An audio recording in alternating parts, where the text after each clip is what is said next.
Okay, അപ്പൊ എന്താണ് നിങ്ങളുടെയൊക്കെ പ്ലാൻ? പൊതുവെ എന്തായിരുന്നു വാലന്റൈൻസ് ഡേക്ക്? ഒരൊറ്റ സിംഗിൾസ് ആയത് കാരണം വാലന്റൈൻസ്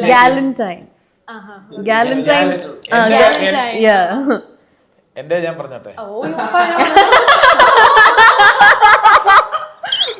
വാലന്റൈൻസ് ഡേ 14-ാം തീയതി അല്ലേ? 13-ാം തീയതി ഇതിൽ ഇറങ്ങുന്നതിന്റെ, ഈ പടം ഇറങ്ങുന്നതിന്റെ റിയാക്ഷൻ അറിയാൻ വേണ്ടി താല്പര്യം. അടിപൊളി.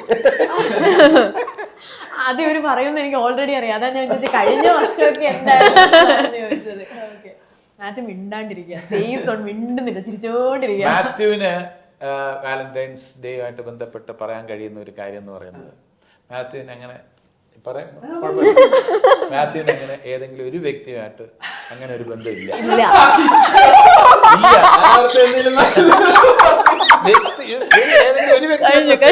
ഇല്ലെന്നാണ് ഞാൻ പറഞ്ഞത്. ശരിയല്ലേ അത്? വേണമെങ്കിൽ പല വ്യക്തി അല്ല, ഞാൻ പറയാം, ഒരു വ്യക്തിയായിട്ടുള്ള ഒരു പ്രേമബന്ധത്തിൽ അങ്ങനെ ഇല്ല. അത് കേൾക്കുമ്പോൾ നിങ്ങൾക്ക് തോന്നുന്നു പലരുമായിട്ടും ഇല്ല. ഇതുവരെ ഇല്ല. ഈ വാലന്റൈൻസ് ഡേക്ക് എന്തെങ്കിലും നടക്കുമെന്നോ?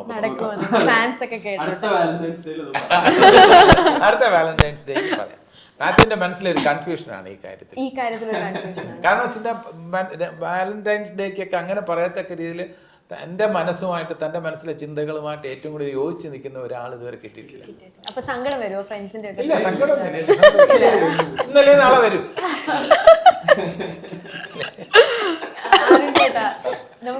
അതല്ല, ഒരു കാര്യമുണ്ട്, ഈ സിനിമ കണ്ടതിന് ശേഷം കുറച്ച് പേര് കൂടുതലായിട്ട്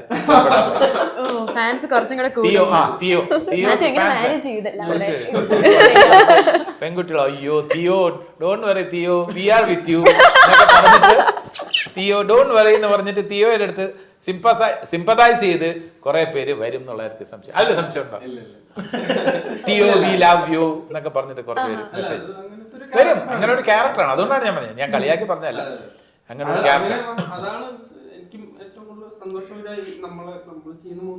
സ്നേഹം കിട്ടാത്ത ഒരു ക്യാരക്ടറാണ് തിയോ. അപ്പൊ ആൾക്കാർക്ക് അത് കണക്ട് ചെയ്യാൻ പറ്റുവാണെങ്കിൽ, ഞങ്ങൾ 3 പേരുടെ ക്യാരക്ടേഴ്സ് അങ്ങനെ പല പല സിറ്റുവേഷൻസിലാണ്. അത് ഞങ്ങളോടൊക്കെ ഒരു ഇഷ്ടം, ക്യാരക്ടേഴ്സിനോട് ഒരു ഇഷ്ടം തോന്നുവാണെങ്കിൽ സിനിമ ഒരു നല്ല വിജയമാണ്. ഓക്കെ, അരുൺ ചേട്ടാ, നമുക്കിത് ഇങ്ങനെ കണ്ടപ്പോഴേ ചെറുതായിട്ട് മുങ്ങിപ്പോയി.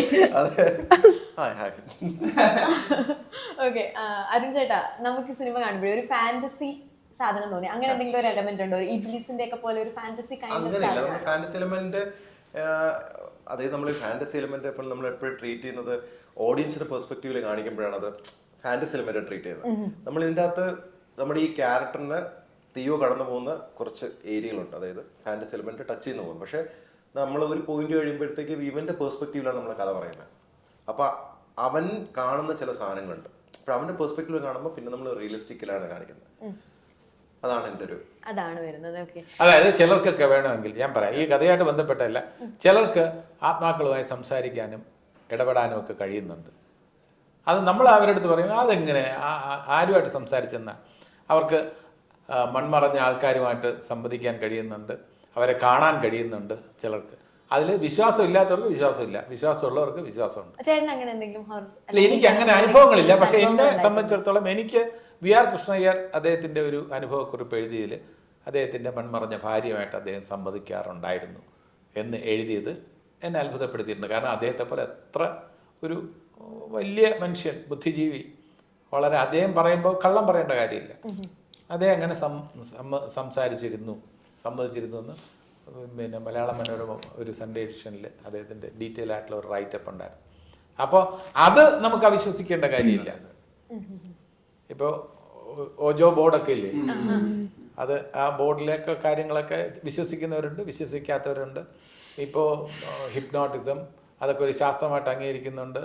ബാക്കി വേറെയും ചില കാര്യങ്ങളുണ്ടല്ലോ, മെന്റലിസത്തിൽ നമ്മുടെ മനസ്സ് വായിച്ചെടുക്കുന്നു. എങ്ങനെ? അതിൽ മെന്റലിസ്റ്റുകൾ ചിലപ്പോൾ നമ്മൾ ചിന്തിക്കുന്ന ഒരാളെ കുറിച്ച് ചിന്തിക്കാൻ പറഞ്ഞിട്ട് നമ്മൾ ഒരു ക്ലൂ കൊടുക്കാതെ തന്നെ അയാളുടെ നമ്മൾ ചിന്തിച്ച ആളുടെ പേര് പറയുന്നു. അതെങ്ങനെയെന്നുള്ള ഇപ്പൊ അതിനകത്തൊരു കൺഫ്യൂഷൻ ഉണ്ടല്ലോ.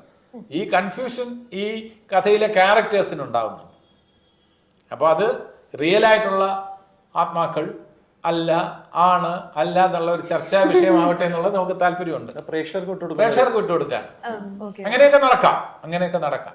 നമുക്ക് ആവശ്യം അതല്ല, ഇതിന്റെ രസമാണ് പ്രേക്ഷകർക്ക് കിട്ടേണ്ടത്. അല്ല ഇതിനെക്കുറിച്ചുള്ള ചർച്ചയും വഴക്കും മടിയും വഴക്കൊന്നുമല്ല. അതുണ്ട്, ഇല്ല, അതൊന്നും വേണ്ട. നമുക്ക് ഇത് കണ്ടിട്ട് ആസ്വദിക്കുക. അയ്യോ കഷ്ടം, പാവം തീയോ എന്ന് തോന്നണം. തീയോ ഡോൺ പറയും, ഞാൻ ഉണ്ട് എൻ്റെ കൂടെ എന്നൊക്കെ ആൾക്കാർ പറയണം. അതാണ് നമ്മുടെ താല്പര്യം. ബാക്കിയൊക്കെ അതിനു വേണ്ടി ആ തീയോയുടെ ധർമ്മസങ്കടം എക്സ്പ്രസ് ചെയ്യാൻ വേണ്ടി ഇതേപോലുള്ള ക്യാരക്ടേഴ്സിനെ കൊണ്ടുവന്നിട്ടുണ്ട് ഈ കഥയിൽ. അവരുടെ സ്ഥാനം എന്താണെന്നുള്ളതൊക്കെ കഥയിൽ വലിയ സ്ഥാനമുണ്ട്. ഓക്കെ. നിങ്ങളുടെ 3 പേരുടെ ആക്ടിങ് ഓറിയന്റേഷൻ നോക്കുകയാണെന്നുണ്ടെങ്കിൽ ഒരു സ്ട്രോങ് ആയിട്ടുള്ള ഒരു സ്കൂൾ എന്നാണ് വരുന്നത്. ഇപ്പം ജഗദീഷേട്ടൻ്റെ കാര്യം പറയുകയാണെങ്കിൽ സിദ്ദിഖ് ലാൽ വരുന്നു, മാത്യു ദിലീഷ് പോത്തൻ്റെ സ്കൂളിൽ നിങ്ങൾക്ക് ഗ്രൂമിങ് സെഷനും ഒക്കെ ഉണ്ടായിരുന്നു. മോളുടെ കാര്യമാണെന്നുണ്ടെങ്കിൽ സത്യൻ അന്തിക്കാട് ദ ലെജൻഡ് സത്യൻ അന്തിക്കാട് സാറിൻ്റെ സ്കൂളിൽ നിന്നാണ് വരുന്നത്. അപ്പോൾ നിങ്ങൾക്ക് ആ സമയത്ത് ആ ഒരു ആക്ടിങ് ഓറിയന്റേഷൻ ത്രൂ ഔട്ട് നമ്മൾ എന്തെങ്കിലും ഒരു സാധനം ചിലപ്പോൾ നമ്മൾ ത്രൂ ഔട്ട് നമ്മുടെ ആക്ടിങ്ങിൽ ക്യാരി ചെയ്യുമല്ലോ, അങ്ങനെ എന്തെങ്കിലും ഉണ്ടായിട്ടുണ്ടോ എന്ന് വെച്ചാൽ ആ ത്രൂ ഔട്ട് നമ്മൾ ക്യാരി ചെയ്യുന്ന ഒരു ഫാക്ടർ ഉണ്ടായിട്ടുണ്ടോ? അല്ല, ഞാനിപ്പോൾ സിദ്ദിഖ് ലാലിൻ്റെ എന്ന് പറയുന്ന പോലെ തന്നെ പ്രിയദർശനും പറയണം. പ്രിയദർശനൊക്കെ നമ്മൾ സമകാലീനരാണ്. ആകാശവാണിയിൽ ഇതിലുകൾ എന്ന് പറഞ്ഞൊരു പരിപാടി, ലഘു ചിത്രീകരണ പരിപാടി ഞാൻ അവതരിപ്പിച്ചിട്ടുണ്ട്, പ്രിയദർശൻ അവതരിപ്പിച്ചിട്ടുണ്ട്. പ്രിയദർശൻ്റെ കൂടെ മോഹൻലാൽ, എൻ്റെ കൂടെ അന്നത്തെ വഴുതക്കാട് ബാബു, ഡോക്ടർ തോമസ് മാത്യു, സാം മോഹൻ, ശ്രീലത, അങ്ങനെയുള്ളവരുടെ ടീമാണ് ഞങ്ങൾ ഇത് പ്രസൻറ്റ് ചെയ്യുന്നത്. തൊട്ടപ്പുറത്ത് മോഹൻലാൽ, പ്രിയദർശൻ, അതൊക്കെ എഴുതി ഒരു ഇംപ്രവൈസേഷൻ ടൈപ്പായിട്ടുള്ള സ്കിറ്റുകളാണ്. അതിൽ അഭിനയത്തിൻ്റെ സാധ്യതകൾ നമ്മൾ ആ സ്ക്രിപ്റ്റിനപ്പുറം നമ്മൾ അവിടെ വെച്ച് ഇംപ്രവൈസ് ചെയ്തിട്ടുണ്ട്. എൻ്റെ ഇതളുകൾ അതേപോലെ തന്നെ പ്രിയദർശൻ്റെ കൂടെ മോഹൻലാൽ. അപ്പോൾ അങ്ങനെയൊക്കെ അഭിനയത്തിൻ്റെ സ്കൂളെന്ന് പറഞ്ഞാൽ നമ്മൾ തന്നെ ഡെവലപ്പ് ചെയ്തെടുത്ത, പിന്നെ അതിനുശേഷം എനിക്ക് റിയലി വയലാവാസൻ പിള്ള സാറിൻ്റെയും ജി ശങ്കരപ്പിള്ള സാറിൻ്റെയും ശിക്ഷണത്തിൽ ഞാൻ നാടകത്തെക്കുറിച്ച് കൂടുതൽ പഠിച്ചിട്ടുണ്ട്. അതേ അവസരത്തിൽ എൻ്റേതായിട്ടുള്ള ഇംപ്രവൈസേഷൻ ഒരു സൈഡിൽ നമ്മൾ, അപ്പോൾ 2 സ്കൂളിലും ഞാൻ ഒരേപോലെ, റിയലിസ്റ്റിക് സ്കൂളിൽ കുറച്ചൊരു സിംബോളിക് നാടകത്തിൻ്റെ സ്കൂളിൽ, അപ്പോൾ അവിടെ നിന്നൊക്കെ ഡെവലപ്പ് ചെയ്തെടുത്തിൽ എൻ്റെ ഉള്ളിൽ ഈ ഇതളുകളുടെ ഹ്യൂമർ കിടപ്പുണ്ട്. ആ ഹ്യൂമറാണ് പ്രിയദർശനും സിദ്ദിഖ് ലാലും ഒക്കെ അവരുടെ സ്ക്രിപ്റ്റിൽ വന്നപ്പോൾ എനിക്ക് കൂടുതൽ പോളിഷ് ചെയ്യാനും, നെടുമുടി വേണുവിൻ്റെ സംവിധാനത്തിൽ കൈരളി വിലാസൻ ലോഡ്ജ് അതൊക്കെ വന്നപ്പോഴത്തേക്കും എന്നിലെ ആ ഒരു ഹ്യൂമർ അത് കൂടുതൽ മാക്സിമം പുറത്തു കൊണ്ടുവരാൻ എന്നെ സഹായിച്ചവരാണ് ഇവരെല്ലാവരും, യാതൊരു സംശയമില്ല. ശ്രീനിവാസൻ്റെയും കൂടെ ഗുരുസ്ഥാനത്ത് തന്നെ എനിക്ക് പറയേണ്ടതായിട്ടുണ്ട്. അപ്പോൾ ഇവരെല്ലാം പകർന്നു തന്ന ഒരു ഗൈഡൻസ്, അതൊരു സ്കൂളിൽ നിന്ന് വിളിക്കണോ എന്താണെന്നുള്ളത് പറയാൻ പറ്റില്ല. ഇവരെല്ലാം എന്നെ ഗൈഡ് ചെയ്തിട്ടുണ്ട്. എൻ്റെ അഭിനയത്തെ മെച്ചപ്പെടുത്തുന്നതിൽ നിർണായക പങ്ക് വഹിച്ചിട്ടുള്ളവരാണ് ഇവർ. നെടുമുടി വേണു, ശ്രീനിവാസൻ, ഇന്നസെൻ്റ്, ദെൻ പിന്നെ റൈറ്റിങ്ങിൻ്റെ കാര്യത്തിലാണെങ്കിൽ, സംവിധാനത്തിൻ്റെ കാര്യത്തിലാണെങ്കിൽ പ്രിയദർശൻ, സിദ്ദിഖ് ലാലൊക്കെ, അവരുടെയൊക്കെ പേര് തീർച്ചയായിട്ടും എടുത്തു പറയണം. എനിക്ക് അവരാണ് പറഞ്ഞ ആദ്യ സിനിമ എന്നുള്ള ഇതും അതിനൊരു ബേസിക് പറഞ്ഞു തരുന്നതൊക്കെ ദിലീഷേട്ടനും മധുവേട്ടൻ, ശ്യാമേട്ടൻ, രാജ്മാധവൻ ഉണ്ടായിരുന്നു. അപ്പോൾ ഞാൻ കുറെ പേരുണ്ടായിരുന്നു എനിക്ക് ചുറ്റും ഓരോരോ കാര്യങ്ങൾ പറഞ്ഞു തരുന്നത്. അപ്പൊ ഞാൻ എപ്പോഴും അല്ലെങ്കിൽ എന്നും കൂടെ എപ്പോഴും ഉണ്ടാവണമെന്ന് ഞാൻ വിശ്വസിക്കുന്ന ഒരു സാധനം, നമ്മൾ ഒരു സീൻ ചെയ്യുമ്പോഴായാലും അല്ലെങ്കിൽ സീൻ ചെയ്യുന്നതിന് മുമ്പ് നമുക്ക് ഡയറക്ടർ പറഞ്ഞു തരുമ്പോഴായാലും എപ്പോഴും നമ്മൾ ലിസൺ ചെയ്യുക എന്നുള്ളതാണ്. കേൾക്കുക, ഭയങ്കര ശ്രദ്ധിച്ച് തന്നെ കേൾക്കുക. പറയുന്നതിൽ ചിലപ്പോൾ ഡീറ്റെയിൽ ഉണ്ടാവും. ഒരു സീൻ ചെയ്യുമ്പോൾ നമ്മുടെ കോ ആർട്ടിസ്റ്റ് ഡയലോഗ് പറയുമ്പോൾ നമ്മൾ അടുത്ത ഡയലോഗിനെ പറ്റി ആലോചിക്കേണ്ട, അത് അവർ പറയുന്നത് കേട്ട് പ്രോസസ് ചെയ്യുക, എന്നിട്ട് നമ്മൾ ഡയലോഗ് പറയുക എന്നുള്ള. അപ്പൊ അത് ഈ ലിസണിങ് ഭയങ്കര ഇമ്പോർട്ടൻ്റ് ആണ്. എനിക്ക് അന്ന് മുതലേ വെച്ചത്. അത് ഞാനിപ്പം ശ്രമിക്കാറുണ്ട്.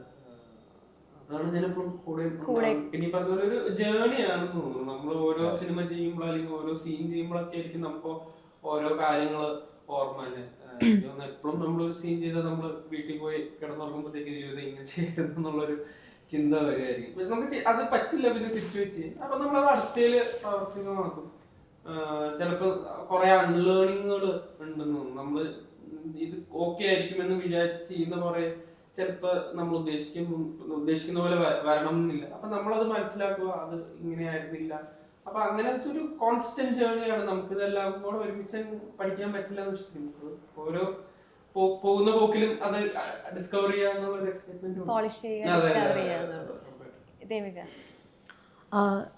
എനിക്ക് പ്രൈമറിലി ഇത്രയും സീനിയർ ആയിട്ടുള്ള ആൾക്കാരോട് തുടക്കത്തിൽ തന്നെ വന്നപ്പോൾ എനിക്ക് തോന്നുന്നു എനിക്ക് അത്രയും പ്രോസസ്സ് ചെയ്യാനുള്ളത് കൂടെ എനിക്ക് അറിഞ്ഞുകൂടായിരുന്നു. അപ്പോൾ എന്താണ് നടക്കുന്നതെന്ന് എനിക്ക് തോന്നുന്നു ഇപ്പോഴും എനിക്ക് ഫുള്ളി പ്രോസസ്സ് ആയിട്ടില്ല. കാരണം അത്രയും ആഗ്രഹിച്ചൊരു സാധനം കൈ കിട്ടുമ്പോഴത്തേക്ക് നമ്മൾക്ക് അത് എങ്ങനെ അതിനെ വെച്ച് ഡീൽ ചെയ്യണമെന്ന് എനിക്കിപ്പോഴും എനിക്ക് വലിയ പിടുത്തമില്ല. എന്താ നടന്നത്, അല്ലെങ്കിൽ ഇപ്പം ഞാൻ ഇവിടെ ഇരുന്ന് ഈ ഇൻ്റർവ്യൂ ചെയ്യുന്നുണ്ട്, ഇപ്പോൾ ഒരു പടം വരാൻ പോകുന്നുണ്ട്, അതൊക്കെ ഒരു സ്റ്റെപ്പ് മുകളിൽ നിന്ന് ഞാൻ ചിന്തിക്കുമ്പോഴത്തേക്ക് എൻ്റെ കയ്യിലേ ഇല്ലാത്ത കാര്യങ്ങൾ എന്താ നടക്കണേന്ന് ഭയങ്കര ബ്ലെസ്ഡ് ആയി തോന്നുന്നൊരു കാര്യമാണ് അത്. ഫസ്റ്റ് അവരുടെ കൂടെ തുടങ്ങാൻ പറ്റിയ എനിക്ക് തോന്നുന്നു പ്രൈമറി കാര്യം എന്താ വെച്ചാൽ എന്ത് ചെയ്യുവാണെങ്കിലും ജെനുവിനായി 100% കൊടുത്തിട്ട് ചെയ്യുക. അത് സത്യൻ സാറിൻ്റെ സെറ്റിലൊക്കെ അഖിലേട്ടൻ, അനൂപേട്ടൻ, ഇവർ രണ്ടുപേരാണെങ്കിലും ഇപ്പം രണ്ടുപേരും വലിയ വലിയ ഡയറക്ടേഴ്സായി. അപ്പോൾ അവരാണെങ്കിലും എന്താണെങ്കിലും ഒരു സീനാണെങ്കിലും അവർ റീറൈറ്റ് ചെയ്യുന്നതോ ഇപ്പോൾ അനൂപേട്ടനാണ് കുറേ മകളിൽ നസ്ലിൻ്റെ കുറേ പോർഷൻസൊക്കെ അനൂപേട്ടനെ എഴുതുന്നതൊക്കെ കാണാം. അനൂപേട്ടൻ നടന്നുകൊണ്ടും നിന്നുകൊണ്ടും ഇരുന്നുകൊണ്ടും ഒക്കെ എഴുതിക്കൊണ്ടിരിക്കുമായിരിക്കും എങ്ങനെ ഇത് മോഡിഫൈ ചെയ്യാം, എങ്ങനെ ഇത് ചെയ്യാം, എങ്ങനെ ഇത്. പിന്നെ ഏറ്റവും വലിയൊരു കാര്യം എന്ന് വെച്ചാൽ അവർ ഭയങ്കര ഓപ്പൺ ടു ഇൻപുട്സാണ്. അത്രയും സീനിയറായിട്ടും സത്യൻ സാറൊക്കെ ഭയങ്കര ഓപ്പൺ ടു ഇൻപുട്സ് ആയിരുന്നു. ദേവുന് എങ്ങനെയാണ് ചെയ്യാൻ തോന്നുന്നത്, ഒന്ന് ചെയ്ത് നോക്കിയേ, നടക്കുന്നുണ്ടോ നോക്കാം നമുക്ക്. അങ്ങനെ അത്രയും ആ ഒരു സ്പേസ് അത്രയും ചെറുതാവുമ്പം എന്നെ അത്രയും ആ open to my whatever I want to do അങ്ങനെ കാണിക്കുന്നത് എനിക്ക് ഭയങ്കര ടച്ചിങ് ആയിരുന്നു. അപ്പോഴേ അത് ചെയ്യാൻ അറിഞ്ഞിട്ടൊന്നുമല്ല, സാറ് പറയുന്നത് തന്നെയാണ് ചെയ്യുന്നത്. പക്ഷെ എന്നാലും ആ ഒരു സ്പേസ് തരിക എന്ന് പറയുമ്പം as a child, as a person who is doing it for the first time വരെ സാറ് പറയുമായിരുന്നു. എനിക്ക് തോന്നുന്നു അവർ as a family they are so guided by എന്തൊക്കെയാണോ ഗുഡ് വാല്യൂസ്. അതും is a very big take away. Sathyan സാറിൻ്റെ പടങ്ങൾ പണ്ടത്തേതാണോ ഇപ്പോഴത്താണെങ്കിൽ കാണാൻ ഏറ്റവും ഇഷ്ടമുള്ള എന്താ വെച്ചാൽ അവസാനം നല്ല കാര്യമേ ജയിക്കുള്ളൂ, നന്മ ജയിക്കും അവിടെ. അത് എനിക്ക് തോന്നുന്നു എനിക്ക് ഭയങ്കര റെസനേറ്റ് ചെയ്യാൻ പറ്റുന്നൊരു കാര്യമാണ് അത്. കാരണം I believe fully that like people are good. Situations, circumstances കൊണ്ടായിരിക്കും അവർക്ക് എന്താ സംഭവിക്കുന്നത്, അവരെങ്ങനെ ആക്ട് ചെയ്യുന്നു എന്നുള്ള കാര്യത്തിൽ.